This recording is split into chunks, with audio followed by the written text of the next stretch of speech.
Здравствуйте, меня зовут Йолев Александр Сергеевич. Я работаю по должности мастер релейной службы и автоматики центральных электрических сетей акционерной компании «Якусэнерго». Релейную службу говорят белая кость энергетики, да, а все энергообъекты должны быть обеспечены релейной защитой. Это обязательное условие. Вот, и я думаю, что очень важная наша роль в энергетике. Без нас никак. Мне очень нравится моя профессия. Понедельник, день тяжелый. Нет такого понятия. С радостью идет. Интересная очень работа.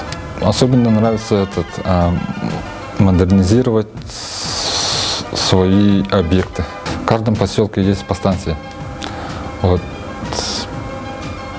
И наша компания не рентабельна, чтобы на каждой подстанции целые сутки сидел электромотор и контролировал процесс. Да?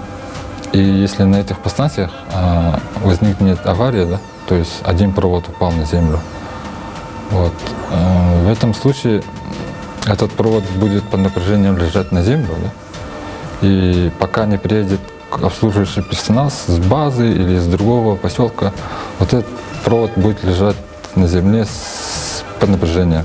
И за это время у нас происходит гибель КРС, опасность возникновения лесных пожаров и опасность попадения человека под напряжением. Да.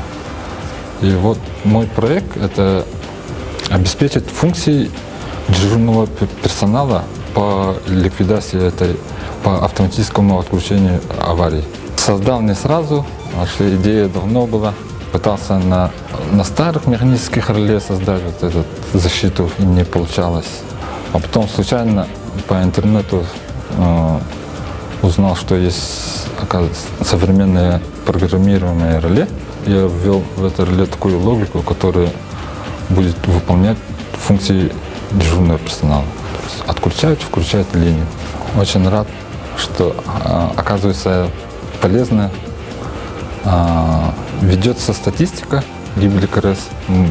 Пока на этих подстанциях не было случая гибели КРС. Вот. Рад, горд за мой проект. Предложили мне участвовать в этом дальневосточном конкурсе «Я инженер». И я подал там заявку. Выбрали 20 проектов, более-менее социально важных. И вот я попал в их число. Недавно, в ноябре месяце, финал был конкурса. И из 7 человек занял первое место в конкурсе «Я инженер». Еще мой проект признали полезным и отметили в 5-м Московском международном инженерном форуме.